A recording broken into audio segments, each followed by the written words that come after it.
KaraokeBooks. Mansfield Park. Written by Jane Austen. Audiobook. Chapter 4. Tom Bertram had of late spent so little of his time at home that he could be only nominally missed, and Lady Bertram was soon astonished to find how very well they did even without his father, how well Edmund could supply his place in carving, talking to the steward, writing to the attorney, settling with the servants, and equally saving her from all possible fatigue or exertion in every particular, but that of directing her letters. The earliest intelligence of the traveller's safe arrival at Antigua, after a favourable voyage, was received, though not before Mrs. Norris had been indulging in very dreadful fears, and trying to make Edmund participate them whenever she could get him alone, and as she depended on being the first person made acquainted with any fatal catastrophe, she had already arranged the manner of breaking it to all the others, when Sir Thomas's assurances of their both being alive and well made it necessary to lay by her agitation and affectionate preparatory speeches for a while. The winter came and passed without their being called for.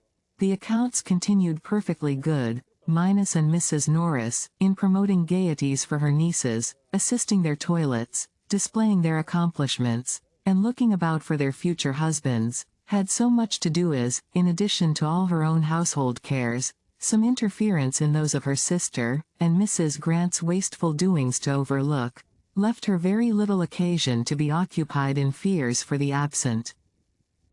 The Miss Bertrams were now fully established among the belles of the neighbourhood, and as they joined to beauty and brilliant acquirements a manner naturally easy, and carefully formed to general civility and obligingness, they possessed its favour as well as its admiration. Their vanity was in such good order that they seemed to be quite free from it, and gave themselves no airs, while the praises attending such behaviour, secured and brought round by their aunt, served to strengthen them in believing they had no faults. Lady Bertram did not go into public with her daughters. She was too indolent even to accept a mother's gratification in witnessing their success and enjoyment at the expense of any personal trouble, and the charge was made over to her sister, who desired nothing better than a post of such honourable representation, and very thoroughly relished the means it afforded her of mixing in society without having horses to hire. Fanny had no share in the festivities of the season, but she enjoyed being avowedly useful as her aunt's companion when they called away the rest of the family, and, as Miss Lee had left Mansfield, she naturally became everything to Lady Bertram during the night of a ball or a party. She talked to her, listened to her, read to her, and the tranquillity of such evenings, her perfect security in such a tête-à-tête from any sound of unkindness, was unspeakably welcome to a mind which had seldom known a pause in its alarms or embarrassments.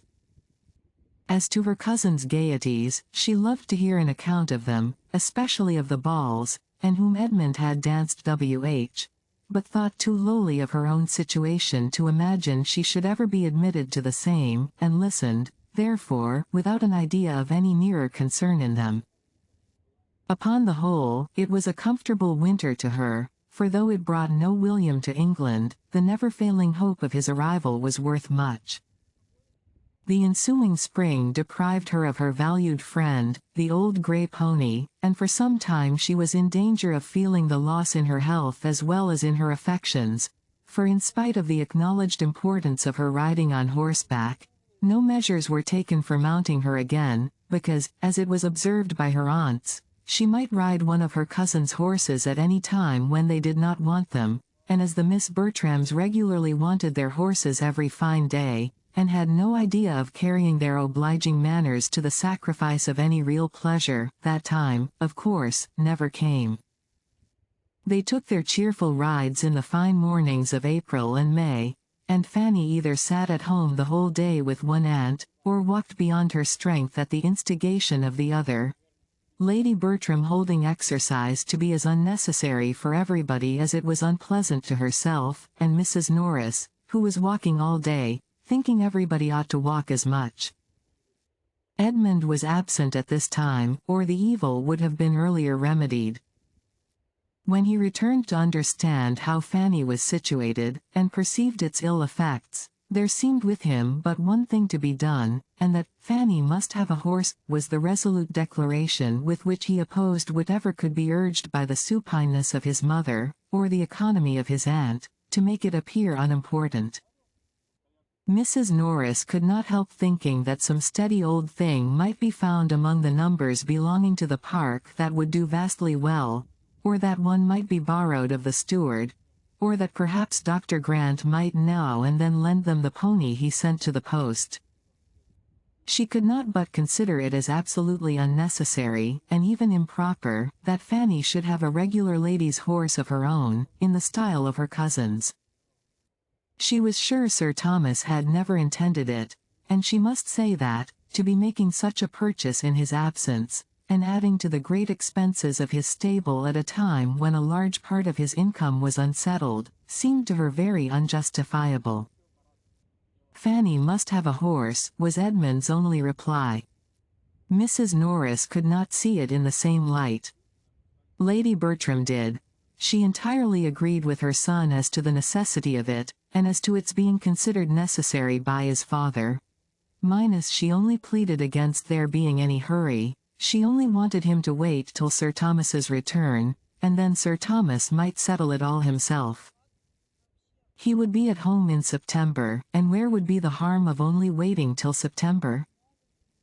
Though Edmund was much more displeased with his aunt than with his mother, as evincing least regard for her niece, he could not help paying more attention to what she said, and at length determined on a method of proceeding which would obviate the risk of his father's thinking he had done too much, and at the same time procure for Fanny the immediate means of exercise which he could not bear she should be without. He had 3 horses of his own, but not one that would carry a woman. 2 of them were hunters, the third, a useful road horse. This third he resolved to exchange for one that his cousin might ride. He knew where such a one was to be met with, and having once made up his mind, the whole business was soon completed. The new mare proved a treasure. With a very little trouble, she became exactly calculated for the purpose, and Fanny was then put in almost full possession of her. She had not supposed before that anything could ever suit her like the old grey pony, but her delight in Edmund's mare was far beyond any former pleasure of the sort, and the addition it was ever receiving in the consideration of that kindness from which her pleasure sprung, was beyond all her words to express. She regarded her cousin as an example of everything good and great, as possessing worth, which no one but herself could ever appreciate, and is entitled to such gratitude from her as no feelings could be strong enough to pay. Her sentiments towards him were compounded of all that was respectful, grateful, confiding, and tender. As the horse continued in name, as well as fact, the property of Edmund, Mrs. Norris could tolerate its being for Fanny's use, and had Lady Bertram ever thought about her own objection again, he might have been excused in her eyes for not waiting till Sir Thomas's return in September, for when September came Sir Thomas was still abroad, and without any near prospect of finishing his business. Unfavorable circumstances had suddenly arisen at a moment when he was beginning to turn all his thoughts towards England, and the very great uncertainty in which everything was then involved determined him on sending home his son, and waiting the final arrangement by himself.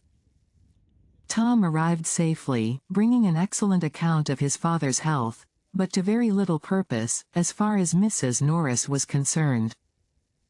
Sir Thomas's sending away his son seemed to her so like a parent's care, under the influence of a foreboding of evil to himself, that she could not help feeling dreadful presentiments, and as the long evenings of autumn came on, was so terribly haunted by these ideas, in the sad solitariness of her cottage, as to be obliged to take daily refuge in the dining-room of the park.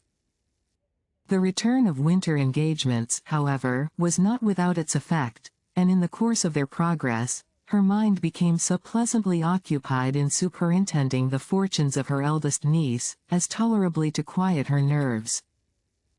If poor Sir Thomas were fated never to return, it would be peculiarly consoling to see their dear Maria well married, she very often thought, always when they were in the company of men of fortune, and particularly on the introduction of a young man who had recently succeeded to one of the largest estates and finest places in the country.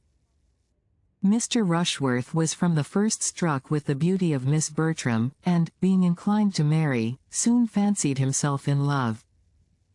He was a heavy young man, with not more than common sense, but as there was nothing disagreeable in his figure or address, the young lady was well pleased with her conquest. Being now in her 21st year, Maria Bertram was beginning to think matrimony a duty, and as a marriage with Mr. Rushworth would give her the enjoyment of a larger income than her father's, as well as ensure her the house in town, which was now a prime object, it became, by the same rule of moral obligation, her evident duty to marry Mr. Rushworth if she could. Mrs. Norris was most zealous in promoting the match, by every suggestion and contrivance, likely to enhance its desirableness to either party, and, among other means, by seeking an intimacy with the gentleman's mother, who at present lived with him, and to whom she even forced Lady Bertram to go through 10 miles of indifferent road to pay a morning visit. It was not long before a good understanding took place between this lady and herself. Mrs. Rushworth acknowledged herself very desirous that her son should marry, and declared that of all the young ladies she had ever seen, Miss Bertram seemed, by her amiable qualities and accomplishments, the best adapted to make him happy. Mrs. Norris accepted the compliment, and admired the nice discernment of character which could so well distinguish merit. Maria was indeed the pride and delight of them all, perfectly faultless, an angel, and, of course, so surrounded by admirers, must be difficult in her choice, but yet, as far as Mrs. Norris could allow herself to decide on so short an acquaintance, Mr. Rushworth appeared precisely the young man to deserve and attach her. After dancing with each other at a proper number of balls, the young people justified these opinions, and an engagement, with a due reference to the absent Sir Thomas, was entered into, much to the satisfaction of their respective families, and of the general lookers-on of the neighborhood, who had, for many weeks past, felt the expediency of Mr. Rushworth's marrying Miss Bertram. It was some months before Sir Thomas's consent could be received, but, in the meanwhile, as no one felt a doubt of his most cordial pleasure in the connection, the intercourse of the two families was carried on without restraint, and no other attempt made at secrecy than Mrs. Norris's talking of it everywhere as a matter not to be talked of at present. Edmund was the only one of the family who could see a fault in the business, but no representation of his aunt's could induce him to find Mr. Rushworth a desirable companion. He could allow his sister to be the best judge of her own happiness, but he was not pleased that her happiness should center in a large income, nor could he refrain from often saying to himself, in Mr. Rushworth's company, if this man had not 12,000 a year, he would be a very stupid fellow. Sir Thomas, however, was truly happy in the prospect of an alliance so unquestionably advantageous, and of which he heard nothing but the perfectly good and agreeable. It was a connection exactly of the right sort, in the same county, and the same interest, and his most hearty concurrence was conveyed as soon as possible. He only conditioned that the marriage should not take place before his return, which he was again looking eagerly forward to. He wrote in April, and had strong hopes of settling everything to his entire satisfaction, and leaving Antigua before the end of the summer. Such was the state of affairs in the month of July, and Fanny had just reached her 18th year, when the society of the village received an addition in the brother and sister of Mrs. Grant, a Mr. Dodd and Miss Crawford, the children of her mother by a second marriage. They were young people of fortune. The son had a good estate in Norfolk, the daughter £20,000.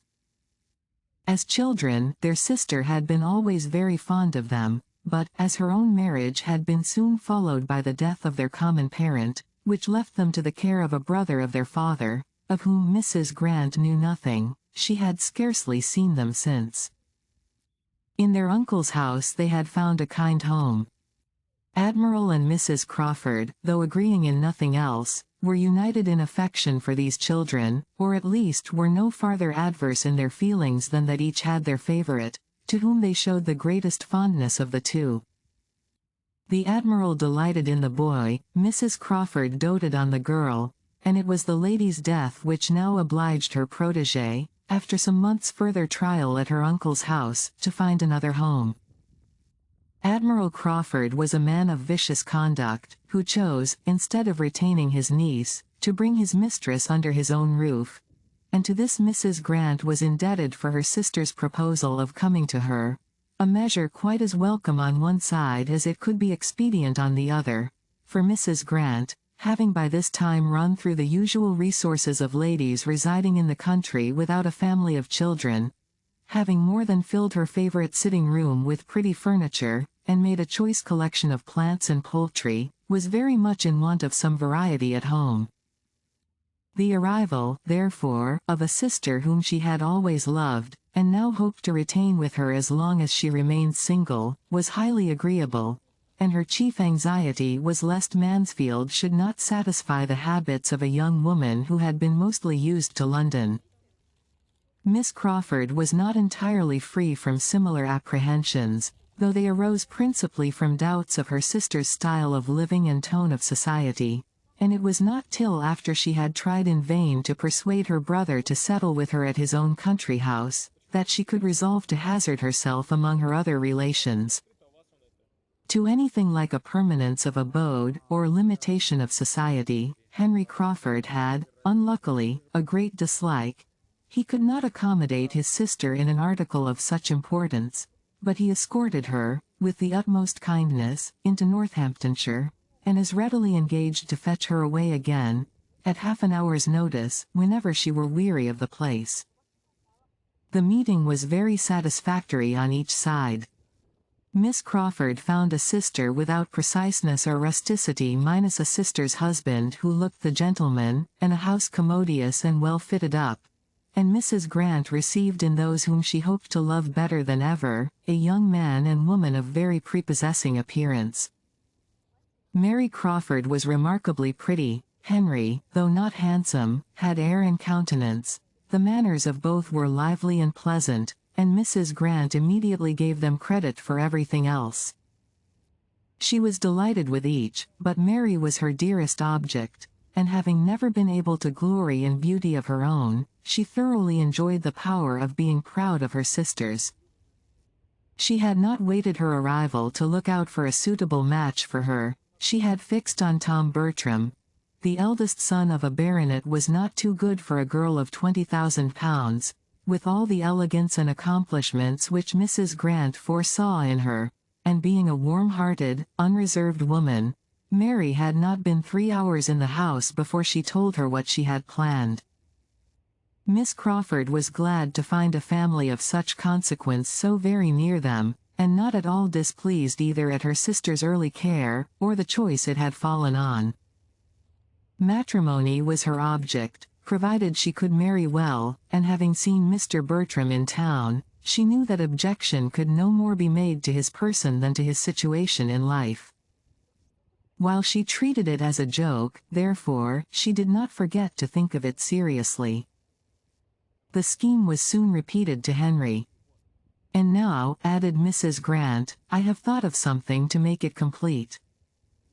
I should dearly love to settle you both in this country, and therefore, Henry, you shall marry the youngest Miss Bertram, a nice, handsome, good-humored, accomplished girl, who will make you very happy." Henry bowed and thanked her. "My dear sister," said Mary, "if you can persuade him into anything of the sort, it will be a fresh matter of delight to me to find myself allied to anybody so clever, and I shall only regret that you have not half a dozen daughters to dispose of. If you can persuade Henry to marry, you must have the address of a Frenchwoman. All that English abilities can do, has been tried already. I have 3 very particular friends who have been all dying for him in their turn, and the pains which they, their mothers, very clever women, as well as my dear aunt and myself, have taken to reason, coax, or trick him into marrying, is inconceivable. He is the most horrible flirt that can be imagined. If your Miss Bertrams do not like to have their hearts broke, let them avoid Henry. My dear brother, I will not believe this of you. No, I am sure you are too good. You will be kinder than Mary. You will allow for the doubts of youth and inexperience. I am of a cautious temper, and unwilling to risk my happiness in a hurry. Nobody can think more highly of the matrimonial state than myself. I consider the blessing of a wife as most justly described in those discreet lines of the poet, heaven's last best gift. There, Mrs. Grant, you see how he dwells on one word, and only look at his smile. I assure you he is very detestable. The Admiral's lessons have quite spoiled him. I pay very little regard, said Mrs. Grant, to what any young person says on the subject of marriage. If they profess a disinclination for it, I only set it down that they have not yet seen the right person. Dr. Grant laughingly congratulated Miss Crawford on feeling no disinclination to the state herself. Oh, yes, I am not at all ashamed of it. I would have everybody marry if they can do it properly. I do not like to have people throw themselves away, but everybody should marry as soon as they can do it to advantage. If you liked what you heard, please subscribe to the channel.